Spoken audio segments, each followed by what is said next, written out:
there are lots of different ways that nuclear executive orders could have turned out. And I actually think that these were like pretty good. These are real authorities that you can actually use to, finance nuclear, to encourage exports, to streamline the licensing process. But yeah, I mean, do I think that they're going to individually bring about a nuclear renaissance in the United States? No, I don't think they're going to do that. Nuclear is just one of the trickiest problems in industrial policy.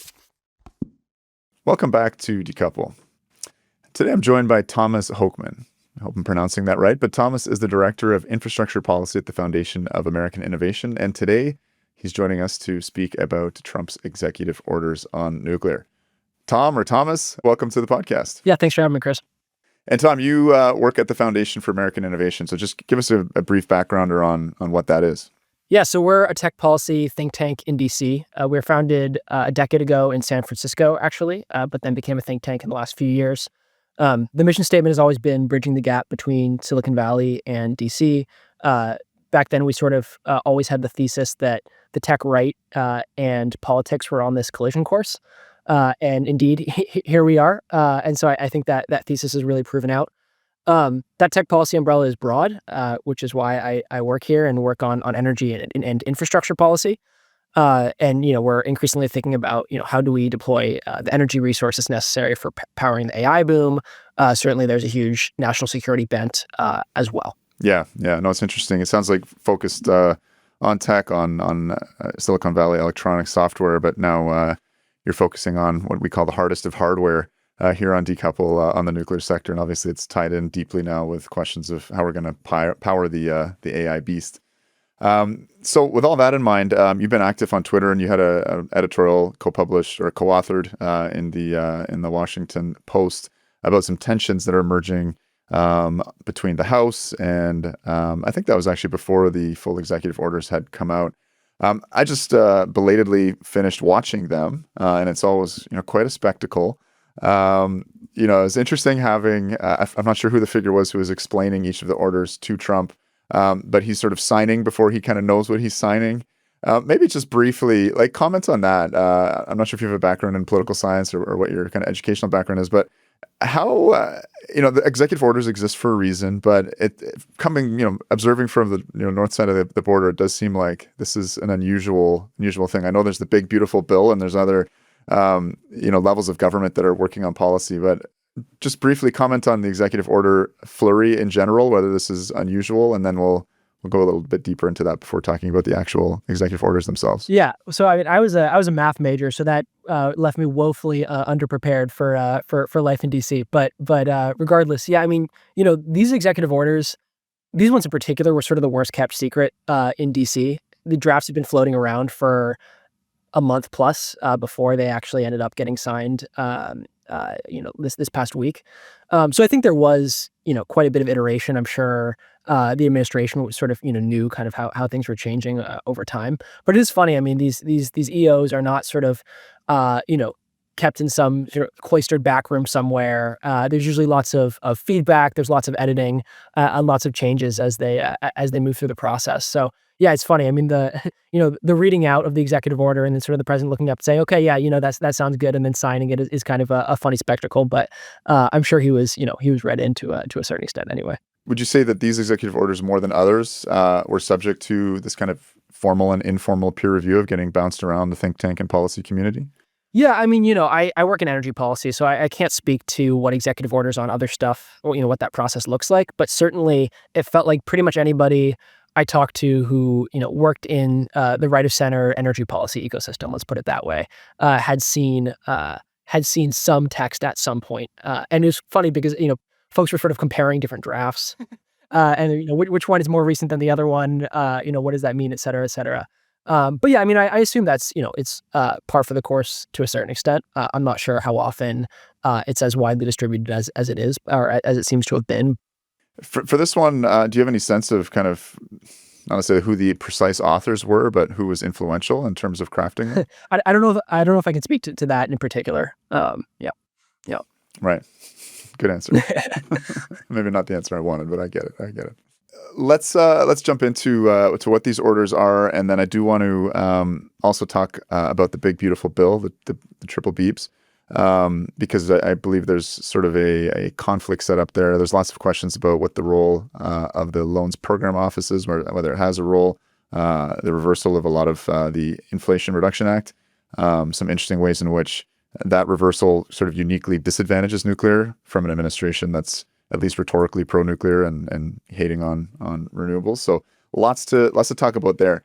Yeah, let's go through these executive orders. I'm not sure if we should do it one by one, but I'll let you lead the charge. Sure. Yeah. I mean, so I think the two big ones are the Reinvigorating the Nuclear Industrial Base EO, which is a lot about the civilian fuel cycle, but there's also a key section about the Loan Programs Office and setting sort of reactor targets and uprate targets. And then the other one is the Deploying Advanced Nuclear Reactor Technologies for National Security. I think that one is particularly interesting in the context of sort of the growing effort to organize behind a government-led AI push, or at least a government-supported AI push.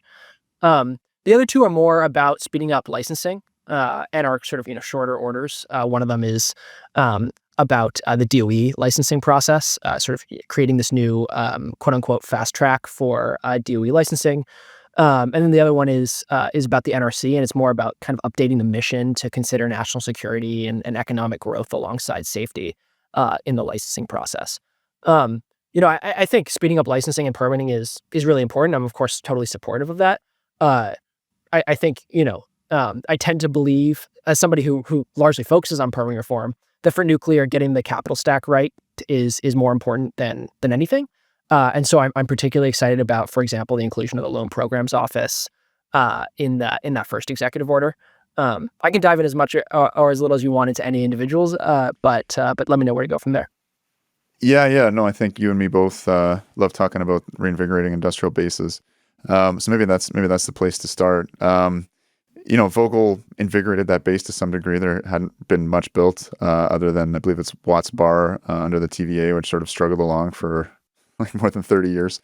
So I wouldn't say that was anyway. It wasn't sort of getting a nuclear industry stood up. Vogtle was a bloodbath and a sufferfest. But it's been done now for a few years, and some of those early civil engineering tasks have been done now for more than a decade.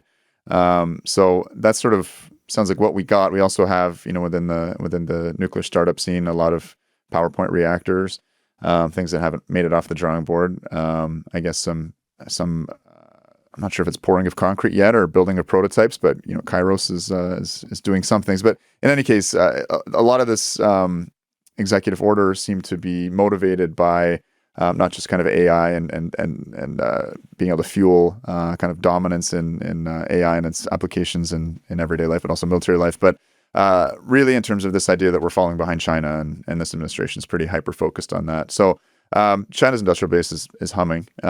Is this are these executive orders going to meaningfully push the dial and help the U.S. catch up?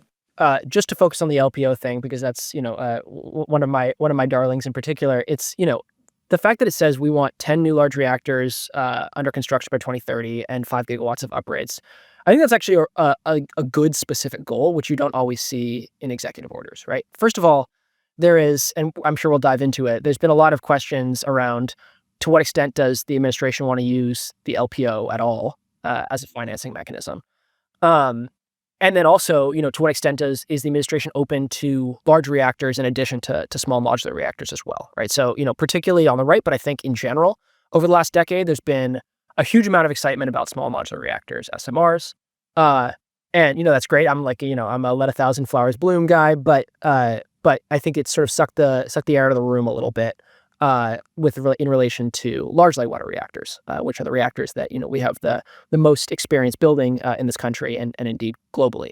So the fact that it specifically calls out the LPO, the fact that it specifically calls out large reactors, and also uprates, that's the quickest way we can get to 5 gigawatts with nuclear over the next few years, and 5 gigawatts is certainly not nothing.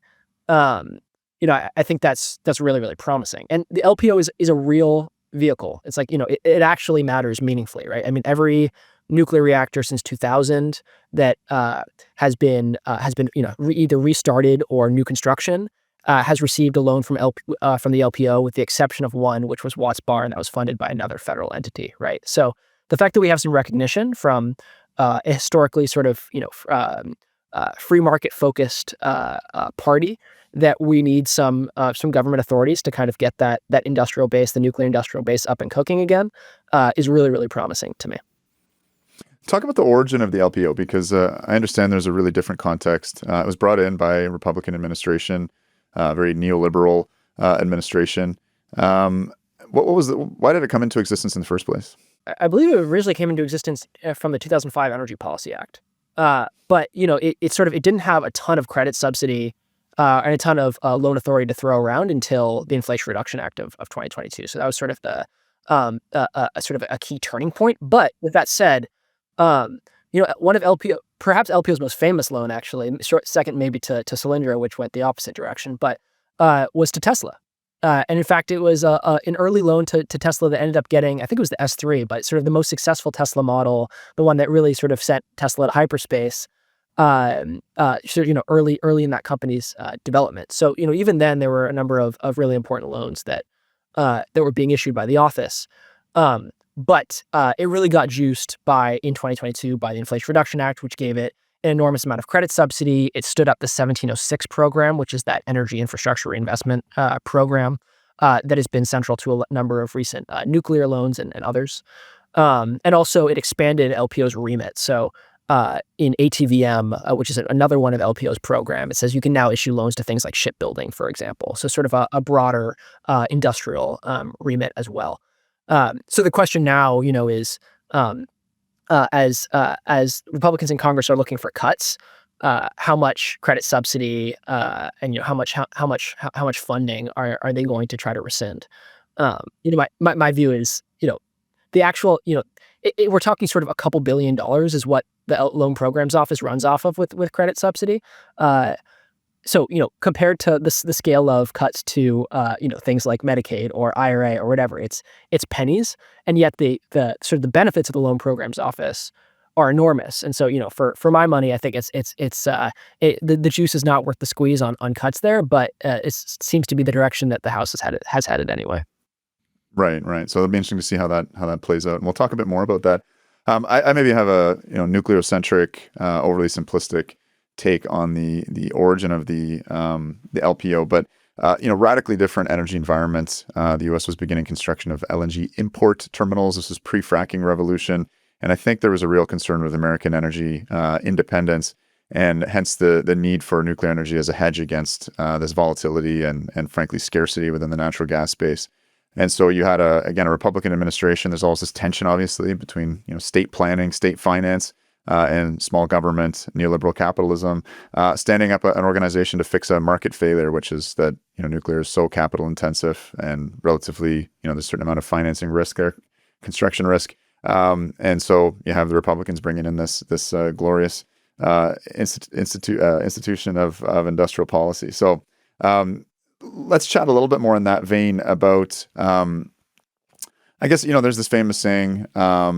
Democrats, nuclear struggles because the Democrats don't like it. The Republicans, Democrats love government but dislike nuclear. Republicans hate government but love nuclear, and that's left nuclear in a pretty tight position. So maybe discuss a little bit more of this sort of ideological difficulty here and threading that needle, and how certainly the signal from the executive order anyway is that we may be winning out on some degree of industrial policy being run by the government. It would piss off the free market libertarians, that's for sure. But let's ride that wave a bit.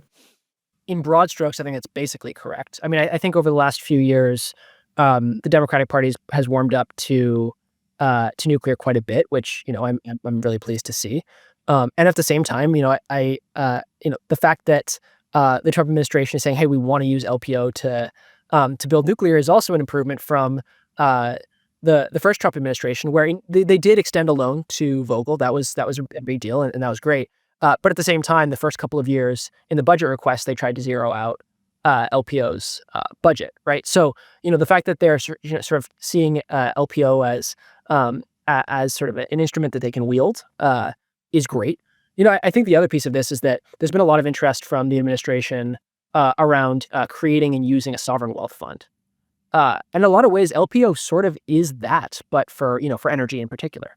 And so I think it sort of aligns with with a Republican Party that has become, that has warmed up quite a bit to industrial policy. So I think you sort of trace those strains of a Democratic Party that was willing to use government but didn't like nuclear, but is now warming up to nuclear, and a Republican Party that liked nuclear but didn't want to use the state, but is now warming up to the state. I think those are two, positive developments for nuclear policy. I mean, it is interesting. Nuclear plants have closed under a number of different administrations. I believe it was 3 Mile Island, Unit 2, and Unit 2.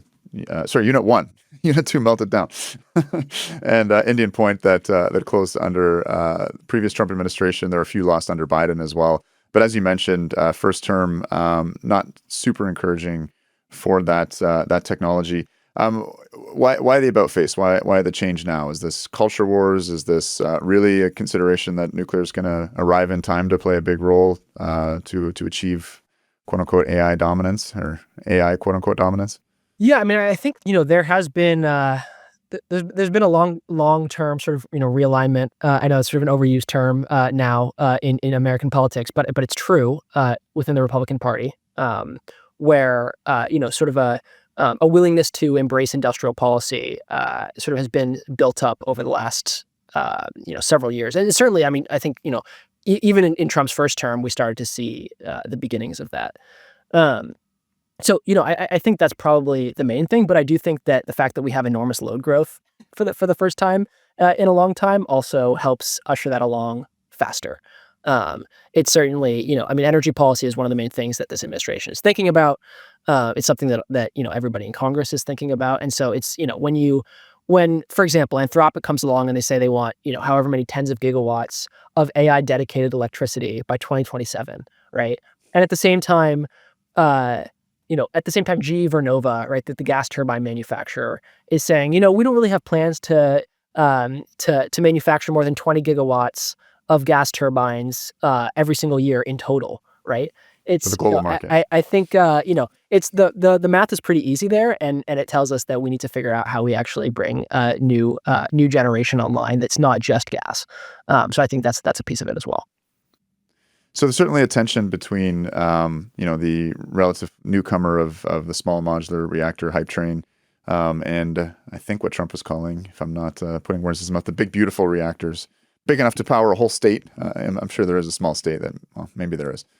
My U.S. geography is not great here, but it sounds like you're not able to sort of name names in terms of who's influential in helping draft these final revisions. But it sounds like there was anxiety that the BBRs, big beautiful reactors, were getting left out.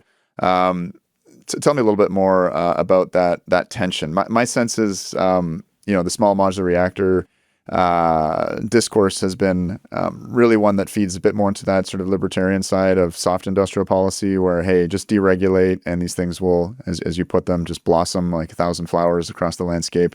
They're, again, Lego blocks assembled on site, made in a factory, can be totally privately financed because they're so cheap. We're starting to see some cost estimates coming out on certainly grid scale small reactors in my home province of Ontario here, not looking super cheap, sort of Vogel-esque numbers we're seeing.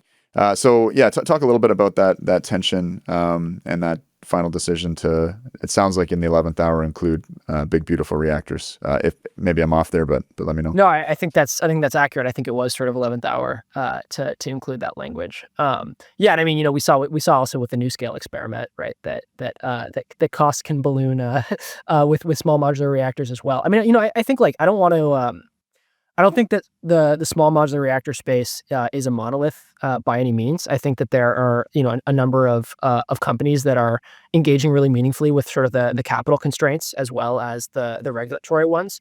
At the same time, I think there are some that have sort of sold a certain story to investors, to politicos, that look, the only thing that's holding us back is the Nuclear Regulatory Commission.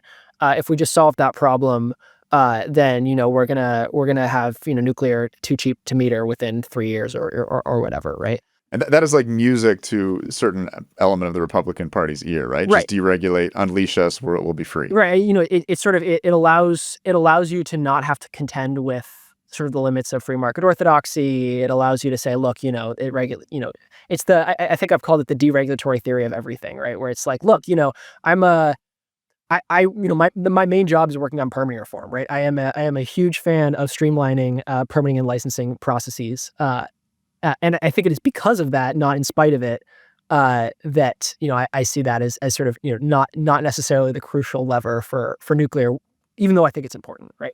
Yeah, I think Trump called it. We're gonna do large reactors. Also, we're gonna do the largest reactors.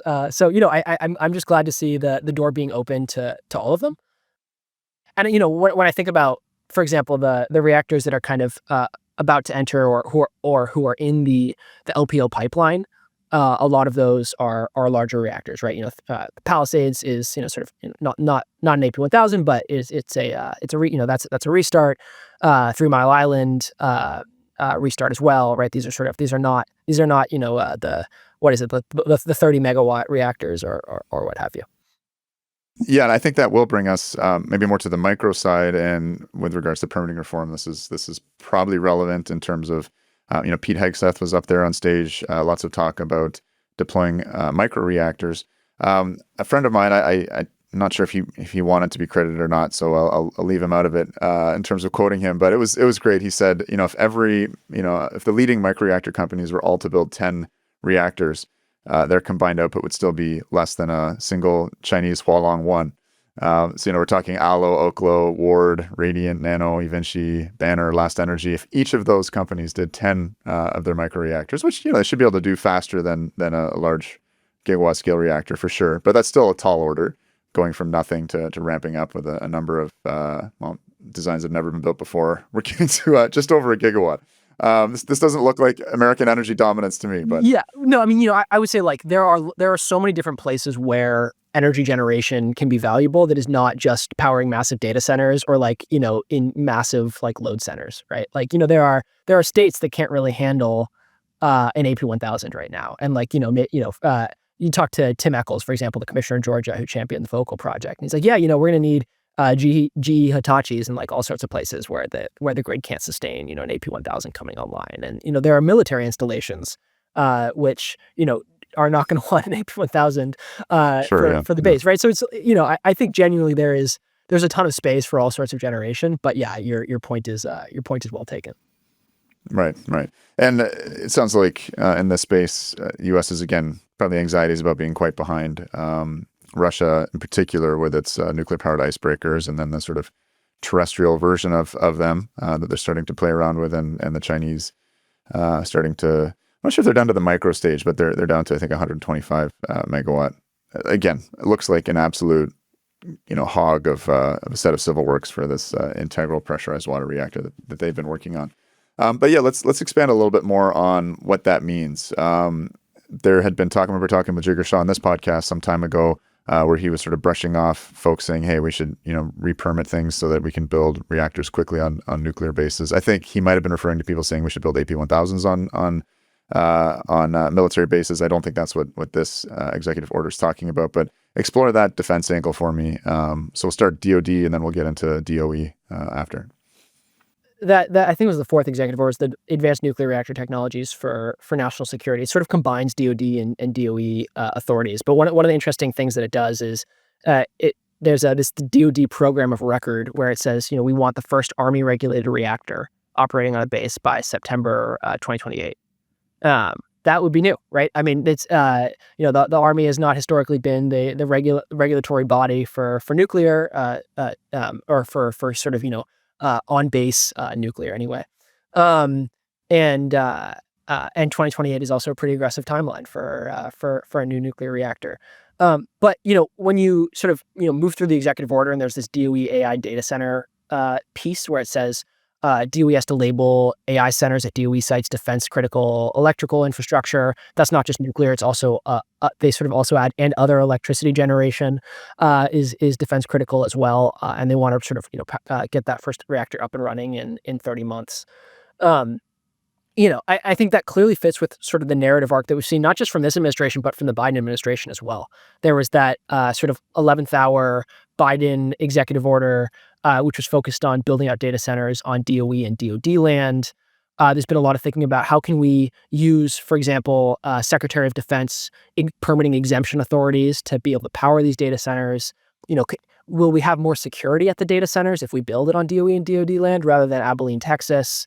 These are all sort of these have been sort of ongoing questions for a long time now, and the Trump administration has sort of extended that thinking here, saying, look, yeah, no, we really do want to bring on a ton of power generation on military installations or DoD or DOE land to power data centers. So I thought it was super interesting piece of the EOs.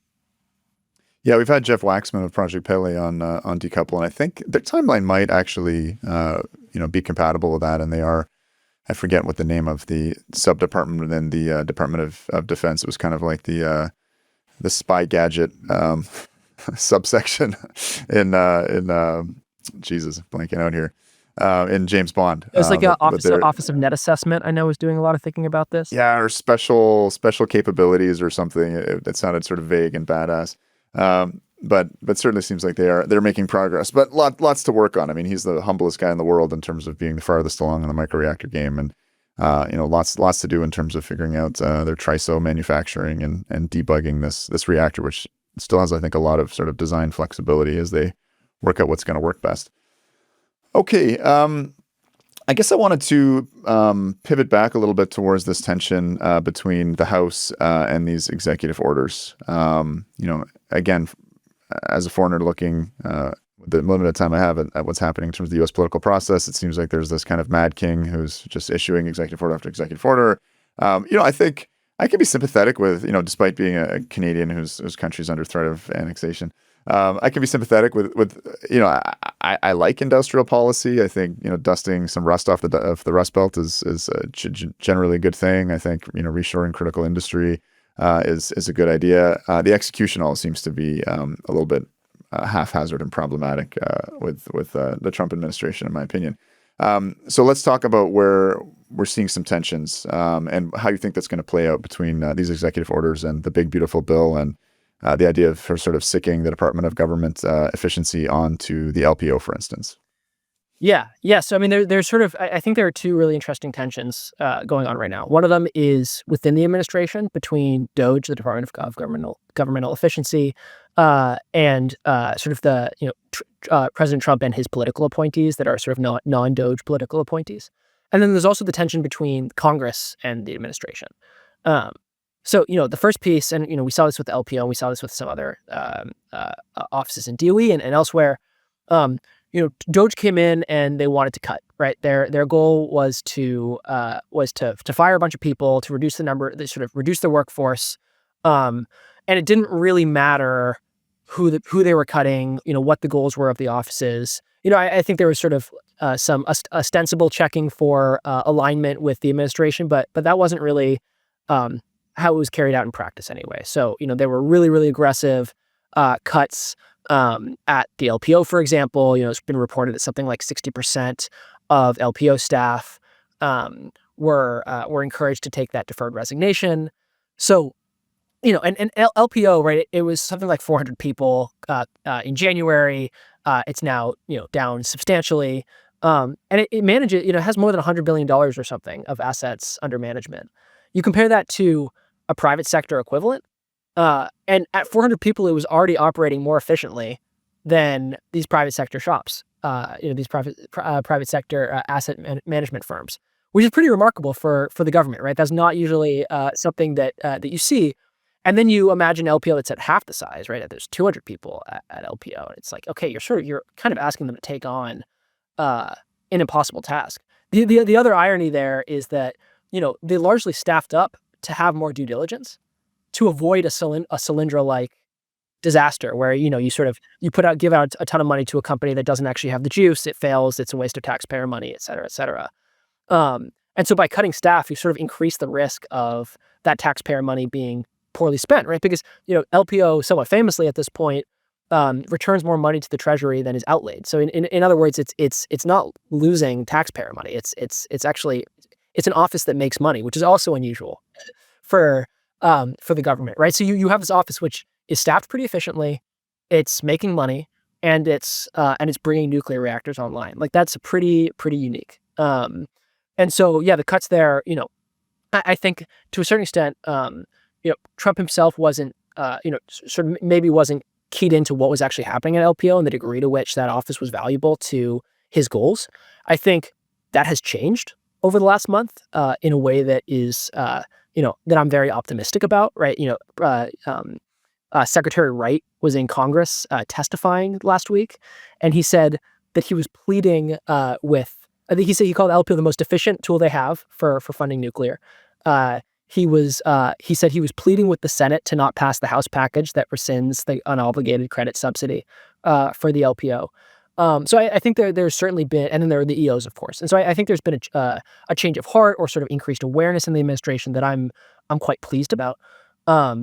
But at this point, it's a question of can we keep enough staff at LPO for the office to be able to issue new loans as well as just manage their existing portfolio, and then can we get Congress to not do the wrong thing and rescind all of that unobligated credit subsidy that they need to issue new loans. Right. Before we talk about whether Congress will change heart, just an interesting part of your article in the Washington Post was in relation to how I believe the Big Beautiful Bill and the House Republicans actually their amendments to the function of the LPO. And again, I'm sort of, as you can tell, improvising here to try and summarize something I don't have the best understanding of. But that's why you're here. Uniquely disadvantaged nuclear versus more established technologies like solar and wind, which was, I think, not their intention in terms of the energy culture wars.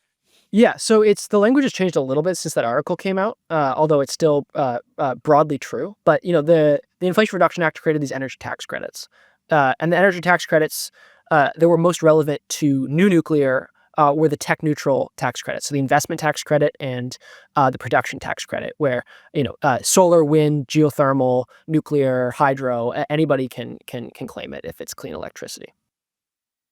But the way that the initial draft of the House Republicans' Big Beautiful Bill was formulated was it just moved it up the phase out timeline. So it basically said, starting in 2028, your facility has to be placed in service by 2028 if you want to be eligible to claim the credit. And so inherently that means that the energy generation that is most capable of claiming that credit are the most mature industries, which are already placing things in service all the time, and that's wind and solar, nuclear, and to a certain extent geothermal as well. They're expecting to really sort of come online around the 2030s, early 2030s. And then the other piece of it is that the bill got rid of transferability, which is this tool that developers use to be able to basically claim the full value of the credit if they don't have sufficient tax liability to be able to claim the credit for themselves. It allows them to sell the value of the credit to a third-party buyer, which is really, really important. Again, not for the incumbents who are really used to these complex tax equity deals if they don't have transferability, but to sort of new companies emerging onto the scene. So both of these were sort of tailored in a way that's uniquely bad for baseload, right? Sort of the technologies that Republicans tend to rhetorically favor, and really the only people who will be able to claim the credits are wind and solar. Now, there's been a small change since that initial draft, where the tech neutral tax credits, there was a carve out for nuclear, which said now you just have to be commencing construction by 2028 for nuclear in order to claim the credit. But I think the vast majority of people in the nuclear industry would say, look, new nuclear is not going to be commencing construction, with the exception maybe one reactor or two by 2028. And then we could get into it, but there are also these foreign entity of concern requirements that are unbelievably burdensome. Transferability is still gone. So the likelihood of nuclear being able to claim the credits is still slim to none. But there was a small tweak that at least aimed to help nuclear, even if it's unlikely to in practice. Right. I remember in the Biden era, again talking to Jigar Shah, who was leading up the LPO, and the PTCs and ITCs were incredibly generous. My understanding of the difference is a little vague there, but we're talking sort of 50% of the project cost potentially being covered by these tax credits. And let me just add one specific detail there. One of the key asks for the nuclear industry for a long time has been protections against cost overruns. And the ITC, because it's tied to dollars invested, functions as a de facto cost overrun protection up to 50%. And so you imagine removing that tool, the gap that is left there is just enormous. And so the nuclear industry without that ITC, I think, is going to be set back in a really meaningful way. But it got the ITC, and yet no utilities were biting. Do you think that's going to change now with such a strong signal of support from the administration, with the magic wand of Trump being waved around, or are you getting a sense that there's going to be a sort of sea change with those mechanisms in place? Again, I think that was the frustrating thing, was seeing, hey, the policy is really lined up here. Jigger's line was always private sector led, government enabled. Now we're sort of seeing government led, at least rhetorically, and potentially government enabled. What do you think? Yeah, I mean, first of all, the big beautiful bill has to pass through the Senate. And the Senate is going to take, I expect, quite a different approach to the one that the House took in terms of reforming these tax credits. So a lot of this depends on what happens to the credits for baseload, for nuclear, for geothermal, for hydro, et cetera.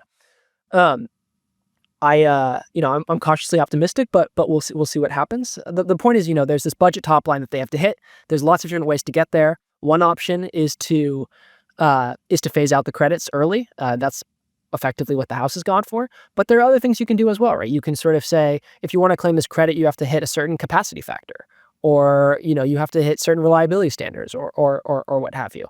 So there are lots of options that can be more favorable to nuclear while still raising quite a bit of money. I think without those credits in place for nuclear, with a fair a number of years of runway, it's going to be really, really tricky to bring new nuclear online.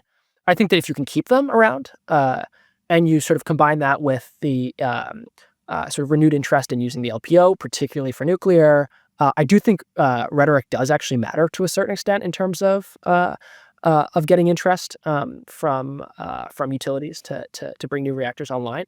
I think there's real opportunity. You also have the added thing of there's this question mark around to what extent the big tech companies are going to bring nuclear onto their balance sheet.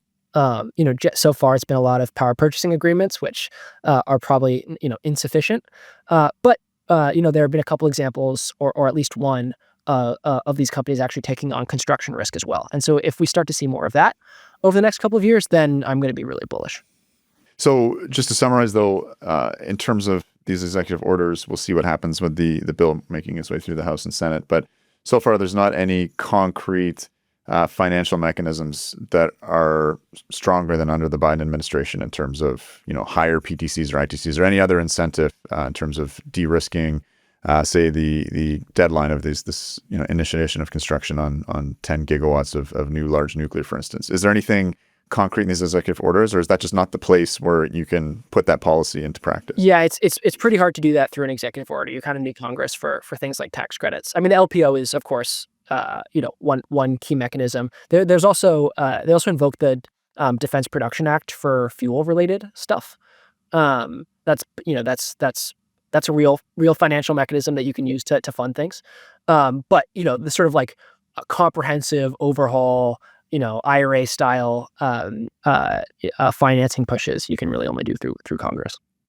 But you said the rhetoric matters, and so these EOs are going to signal Trump loyalists, Republicans within the House and Senate, to maybe change things up a little bit. Is that what I'm reading? Am I reading that correctly? Yeah, I think that's right. Well, I think it's also important. I think that utilities do look to what the vibe, for lack of a better term, of the administration is, right? And if there's an administration that has said, we are friendly to nuclear, and we're friendly to nuclear, not just it's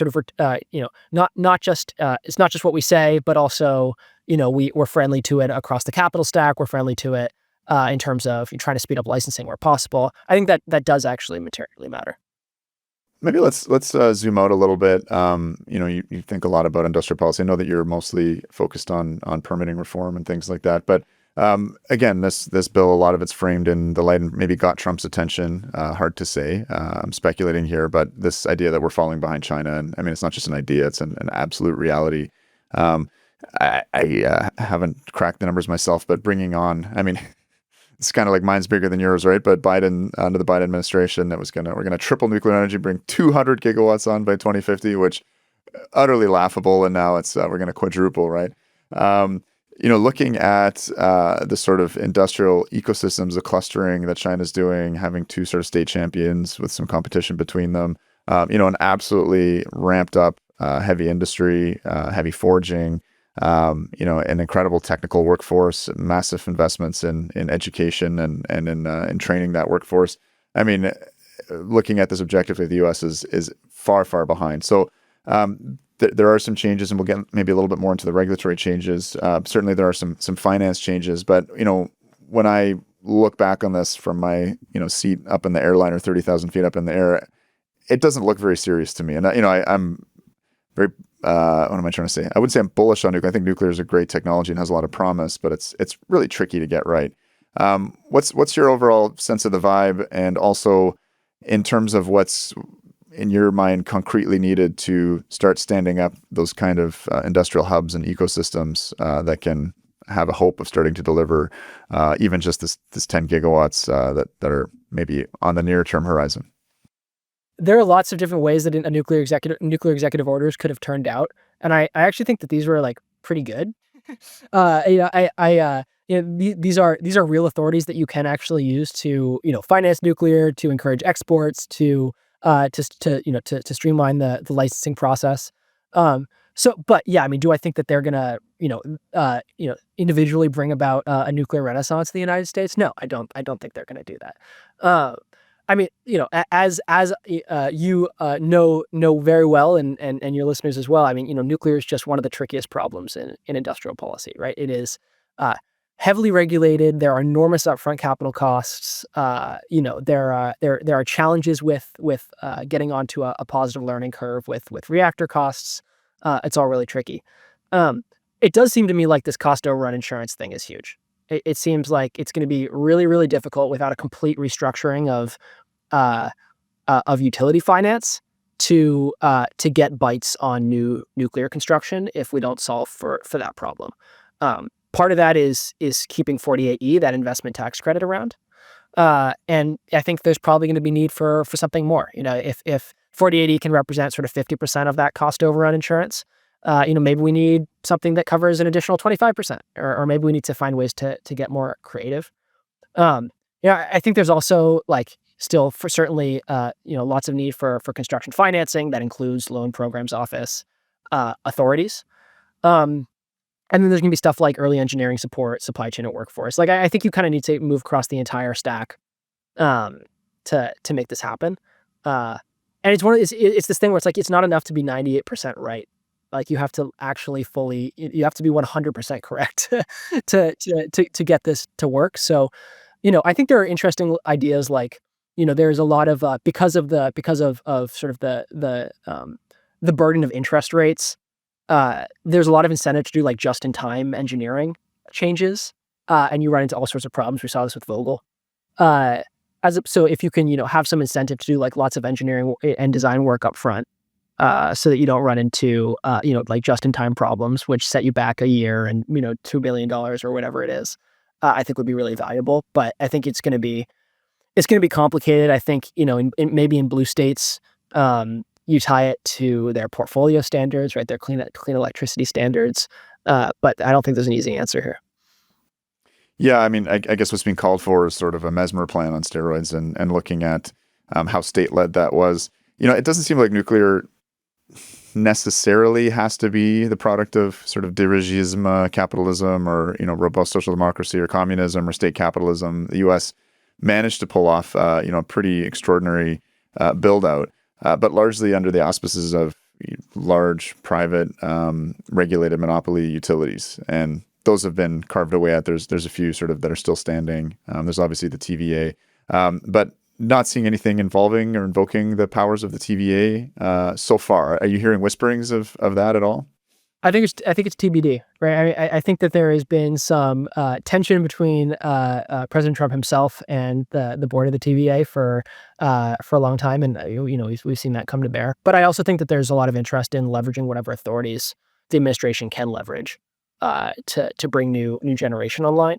And I know that there are a number of Republicans in Tennessee who have been calling on the administration to try to leverage the TVA to bring generation online as well. So, I think we might see some interesting stuff over the next couple of years. I talk, and my listeners will be sick to death of me using this line, but nuclear as need to have, not nice to have technology. If you really need it, you put in the hard work and you get it. What's your sense in terms of those incentives? You mentioned there is a bit of a bottleneck in terms of the availability of gas turbines. Those certainly have a well-established supply chain. There's not a lot of construction risk to bringing a combined cycle gas turbine online. Sounds like there's plenty of gas. There's always these, rumors of, peak shale, et cetera. I think that's more related to oil than gas. It's going to be gas for a long, long time. Is nuclear just too late to the game? Is this just kind of culture wars, kind of pandering without much substance behind it because the heavy lifting is going to be done by natural gas? What's your most cynical take? Yeah, my most. You don't have to be cynical either, but no, I mean, no, I truly, honestly, if we're going to massively expand our gas exports, then that is going to increase the price of gas domestically, right? And if data center companies are going to come in and they're going to use a ton of gas, pull a ton of gas off the grid or from pipelines or whatever, that's also going to increase costs locally, and there's going to be a huge backlash. And then finally, there's this question of to what extent how are these big tech companies going to respond, for example, to blowing past their 2030 net zero targets, particularly if the administration swings back to a Democratic one. And I think a lot of these companies are looking around and they're saying, okay, well, we need an off-ramp, and that off-ramp looks like clean firm, right? So, and so that means, maybe geothermal in some cases and maybe nuclear in some cases. And certainly gas will be a huge part of the equation. But, I think with the volatility of gas prices and also sort of local concerns around gas, I don't think a gas forward or gas only approach is one that's going to be super sustainable in the long term. I don't think nuclear is too late. I think nuclear is very lucky that there is this massive AI driven load growth and also manufacturing driven load growth that also coincides with sort of volatility in global energy prices. But I don't think it's too late yet anyway. Let's wrap up by making sure we didn't leave too much out. I mean, there's so much in the executive orders. We can't cover it all. You mentioned that the Defense Production Act might be leveraged to make sure that there's a market for fuel and for enrichment companies making the investments, not just for conventional reactor fuel, but also for HALEU. We're going to have a whole episode deep diving linear no threshold. But just can you briefly summarize what was going on there in terms of NRC reform? Yeah, I mean, my understanding of it is it basically just says reassess linear no threshold. I can give a quick overview of LNT if folks are interested. But we're gonna totally deep dive that, so we'll hit that in a lot of detail. Yeah, so it says reassess LNT and also ALARA as low as reasonably achievable. So it doesn't seem clear to me that it calls for something specific. But I think initially it did. And that was rolled back, from what I understand. I think LNT and ALARA are sort of continue to be something of a third rail for industry, where it's something where they know that it is kind of killing them a little bit to sort of have to meet certain standards, but it's not worth the political capital that it would take to rewrite sort of how we do how we set up radiation limits or whatever. I'm not sure if it was the fifth executive order or if it was part of the fourth, restore gold standard science, i.e. my science, not your science. It had that kind of a vibe. Was that part of the nuclear executive orders, or that was just kind of snuck in on the side? That I really have no context for that. Okay. Yeah. So it sounds like it was a kind of last minute add-on. Okay, Thomas, we do have a few more minutes, but interested particularly in your sort of permitting reform lens, either within these executive orders or more broadly, what needs to change in nuclear in that regard from your read of the landscape? Yeah, I mean, I think when it comes to nuclear, sort of the overall value of permanent reform is probably less than it is for, frankly, most other energy generation and transportation technologies. Really? So when I work on permitting reform, I'm thinking a lot about laws like NEPA, the National Environmental Policy Act, the Endangered Species Act. These laws are sort of most burdensome for energy that has high land use. So that is, oftentimes the stuff like solar, but also it's really relevant to energy transportation, right? So transmission lines and pipelines sort of are critical pieces of this. Nuclear, I think there are things like, I mean, certainly for small modular reactors, I think NEPA is going to matter quite a bit if the goal is to deploy these really, really quickly, sort of in a couple of years, because that NEPA process takes an average of 4.5 years, a median of 3.5 years. And so that is really not sustainable if your business plan revolves around deploying reactors quickly. Um, and then, there are things like indeed ALARA and LNT, which seems like at some point we need to sort of reassess how we actually set these standards. And there are sort of like really arcane stuff like, mandatory hearing requirements that I gather can be really frustrating. Um, but yeah, I don't know. I mean, it seems like when you chart out the sort of the nuclear life cycle and development timelines, a lot of that development timeline is sort of downstream of like how long it takes to actually like construct the reactor and bring on the workforce, et cetera, which maybe are not sort of um, pure permitting reform issues in the way that like the geothermal development cycle often is, where you have to trigger NEPA 3 different times from like exploration drilling to sort of like in the initial phase of development to sort of like full scale geothermal development, despite the fact that its land use is relatively small, right? It's sort of a matter of like uh, sort of tens of acres, not sort of hundreds or thousands or anything like that on public land. And so that really is sort of an enormous bottleneck as we try to bring certain technologies to scale. Nuclear just doesn't really sort of hit my Mount Rushmore of technologies that are burdened by permitting. That's interesting. Yeah, there was an anecdote around Indian Point where it was a Black Association of Environmentalists that were talking about sort of like what matters more, like fish larvae on the Hudson River, the intake point for Indian Point, or like children growing up in Asthma Alley in New York. There's tons of natural gas plants belching out there. So yeah, that is definitely interesting. So again, just want to give you the mic for another couple minutes. I heard you watched a couple of your videos and presentations. Just let's leave the nuclear to the side. Again, on this issue of just getting things built, it seems like there is real recognition that there's a need to reshore industry, for instance. It seems like the policy is pretty sort of, we'll just tariff the shit out of people and force them to build their factories here. When looking again at China, which is they've been able to stand up a polysilicon industry, a battery industry, a solar panel industry, and something like under 10 years and completely dominate world markets. It's clearly a different regulatory environment, but there are some protectionist measures, but there's a lot more sort of integration going on. But just on that permitting reform, it does sound like you guys do have it particularly badly. We probably have it pretty bad here in Canada. Give us just for tickle the audience with some of the most sort of absurd permitting issues. Again, not necessarily affecting nuclear, but other areas. Sure. Yeah. I mean, look, with NEPA, we'll just take NEPA as an example. There's an effort to expand the highway in Colorado by 2 lanes for a section of road, and that NEPA process took, I think, 16 years to complete to deal with just to sort of reduce congestion along an area of road. There was an area of forest that the U.S. Forest Service identified as particularly wildfire prone, and so they wanted to put together a wildfire protection plan. But that was considered a major federal action, and thus it triggered the NEPA process.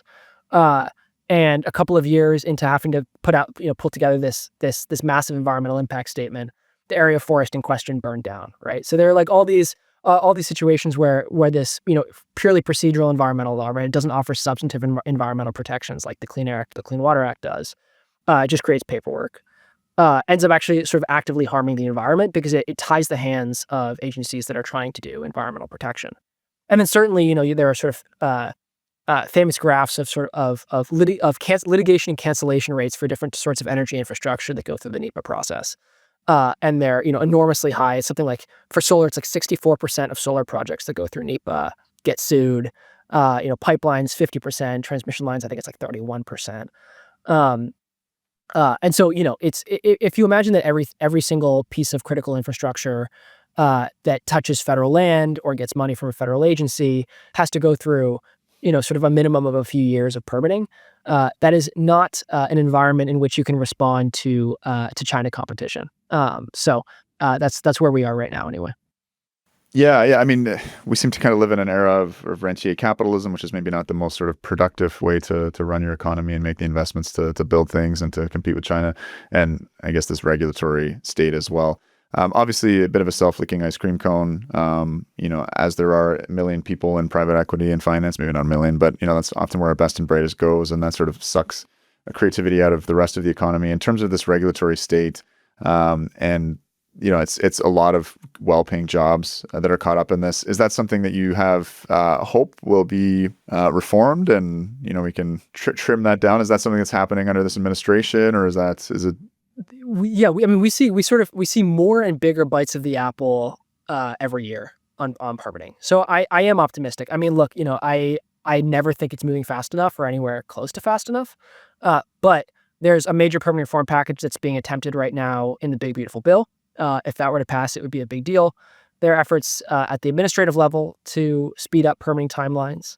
And there's this sort of new abundance caucus, which is sort of largely Democrats, but sort of moderates who Ezra Klein, who want to make it. Yeah, right, exactly. And there's an abundance caucus in Congress now as well. So it's headed up by Representative Harder, who's a Democrat from California. And they just got started, but early conversations with sort of folks in that universe leaves me more optimistic than I expected about their willingness to come to the table and sort of figure out some meaningful permitting reforms to bring energy generation in particular online faster. So, is it moving quickly enough? In my view, absolutely not, but it is at least moving for the first time in a long time. Okay, Thomas, thanks so much for making the time to come on Decouple. Yeah. Appreciate having you here. Yeah, thanks so much, Chris. Today's episode was made possible through a generous donation from the Xerxes Foundation and from listeners like you making pledges on our Substack. If you'd like to join the tribe, please do head over to our Substack, smash that pledge button, or if you would like a tax-deductible receipt, you can hit the donate button and make a contribution to our fiscal sponsor. We genuinely appreciate your support. It is only through your generosity that we are able to continue to offer energy literacy on demand.